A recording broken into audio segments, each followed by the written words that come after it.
മിശിഹായിൽ അനുഗ്രഹീതരായവരെ, ദിവ്യകാരുണ്യ ഈശോ ഈ ദിവസം നിങ്ങളെയും നിങ്ങളുടെ കുടുംബങ്ങളെയും സമർത്ഥമായി അനുഗ്രഹിക്കുകയും അവിടുത്തെ കൃപകൾ കൊണ്ടും അനുഗ്രഹങ്ങൾ കൊണ്ടും നിങ്ങളെ ഓരോരുത്തരെയും നിറയ്ക്കുകയും ചെയ്യട്ടെ എന്ന് നിങ്ങൾക്ക് ഓരോരുത്തർക്കും വേണ്ടി പ്രത്യേകമായിട്ട് പ്രാർത്ഥിക്കുകയാണ്. വിശുദ്ധ യോഹന്നാന്റെ സുവിശേഷത്തിന്റെ 8-ാമത്തെ അധ്യായത്തിന്റെ 12-ഉം 13-ഉം തിരുവചനങ്ങളിൽ നമ്മൾ വായിച്ചു ധ്യാനിക്കുകയാണ്. ഞാൻ ലോകത്തിന്റെ പ്രകാശമാണ്, എന്നെ അനുഗമിക്കുന്നവൻ അന്ധകാരത്തിൽ നടക്കുകയില്ല. ഈശോനാഥനാണ് ലോകത്തിന്റെ പ്രകാശം. ലോകത്തിന്റെ പ്രകാശമായ ഈശോയെ അനുഗമിക്കുന്നവൻ ഒരിക്കലും അന്ധകാരത്തിൽ നടക്കുന്നില്ല. പ്രിയപ്പെട്ടവരെ, ഈ ലോകത്തിൽ ജീവിക്കുന്നവരാണ് നമ്മൾ ഓരോരുത്തരും. ഈ ലോകത്തിൽ നമ്മൾ ഓരോരുത്തരും ജീവിക്കുമ്പോൾ അന്ധകാരത്തിന്റെ വഴിയിലൂടെ അല്ല നമ്മൾ നടക്കേണ്ടത്, പ്രകാശത്തിന്റെ വഴിയിലൂടെയാണ്. നമ്മൾ ആരും അന്ധകാരത്തെ അധികമായിട്ട് സ്നേഹിക്കാറില്ല. അന്ധകാരത്തെ ഭയപ്പെടുന്നവരാണ് പലരും. ഈ അന്ധകാരം അത് തിന്മയുടെ ഒരു വശം കൂടിയുണ്ട് അതില്. പ്രിയപ്പെട്ടവരെ, തിന്മയുടെ വഴി, തിന്മ നൽകുന്ന തകർച്ചകൾ നമ്മൾ ആരും ഇഷ്ടപ്പെടാറില്ല. പക്ഷെ നമ്മൾ നടക്കുന്നത് ആരുടെ കൂടെയാണ് എന്ന് നമ്മൾ പരിശോധിക്കണം.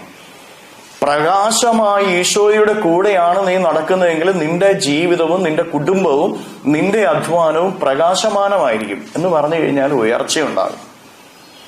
പ്രകാശമായി ഈശോയുടെ കൂടെയാണ് നീ നിന്റെ കുടുംബത്തോടൊപ്പം നടക്കുന്നതെങ്കിൽ നിന്റെ കുടുംബത്തിൽ പ്രകാശം ഉണ്ടാകും.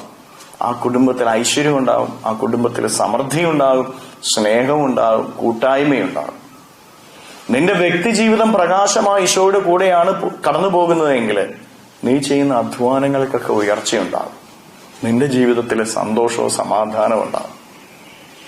ഇന്ന് നിന്റെ കുടുംബത്തില് നിന്റെ ജീവിതത്തില് തകർച്ചകളാണ്, ദുരിതങ്ങളാണ്, ദുരന്തങ്ങളാണ് ഉള്ളത് എങ്കിൽ തിരിച്ചറിഞ്ഞുകൊള്ളുക, നീ അന്ധകാരമായ പിശാചിന്റെ കൂടെയാണ് നടക്കുന്നത് എന്ന്.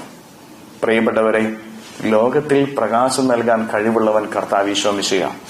നിന്റെ ജീവിതത്തിന് പ്രകാശം നൽകാൻ കഴിവുള്ളവൻ, നിന്റെ ജീവിതത്തിന് ഉയർച്ച നൽകാൻ കഴിവുള്ളവൻ, നിന്റെ ജീവിതത്തിൽ ഐശ്വര്യം നൽകാൻ കഴിവുള്ളവൻ, അന്ധകാരം നീക്കാൻ കഴിവുള്ളവൻ കർത്താവ് ഈശോ മിശിഹ മാത്രമാണ്.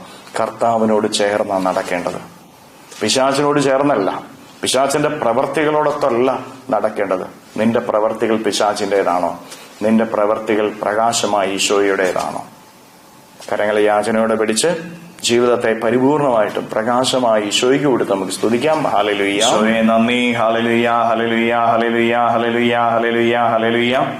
കർത്താവ് ഈശോയെ മക്കളെ ഓരോരുത്തരെയും സമർപ്പിക്കുന്നവരെ ഓരോരുത്തരെയും അനുഗ്രഹിക്കുകയും ആശീർവദിക്കുകയും ചെയ്യണമേ. ഇവരുടെ ജീവിതങ്ങളിലേക്ക്, ഇവരുടെ അധ്വാനങ്ങളിലേക്ക് അങ്ങ് ഇറങ്ങിച്ചെല്ലണമേ. ഇവരെ ഓരോരുത്തരെയും സഹായിക്കുകയും സംരക്ഷിക്കുകയും ചെയ്യണമേ. ഇവരുടെ ജീവിതത്തിൽ നിന്ന്, ജീവിതത്തിന്റെ വഴികളിൽ നിന്ന് എല്ലാ തിന്മകളും ബന്ധനങ്ങളും കെട്ടുകളും പിശാചിന്റെ ഉപദ്രവങ്ങള്, നാരകീയ ശക്തികള്, പൈശാചിക അരൂപികളുടെ പ്രവർത്തനങ്ങൾ, ദുരാത്മശക്തികളുടെ പ്രവർത്തനങ്ങൾ നിർവീര്യമായി തീരട്ടെ എന്ന് കൽപ്പിക്കുന്നു. അന്ധകാര ശക്തികൾ ഇവരിൽ നിന്ന് വിട്ടുപോകട്ടെ എന്ന് കൽപ്പിക്കുന്നു. ദുഷ്ടാത്മശക്തികൾ ഇവരിൽ നിന്ന് മാറിപ്പോകട്ടെ എന്ന് കൽപ്പിക്കുന്നു. Hallelujah, hallelujah, hallelujah, hallelujah. നിത്യം പിതാവും പുത്രനും പരിശുദ്ധാത്മാവുമായ സർവേശ്വരായ എന്നേക്കും ആമേൻ.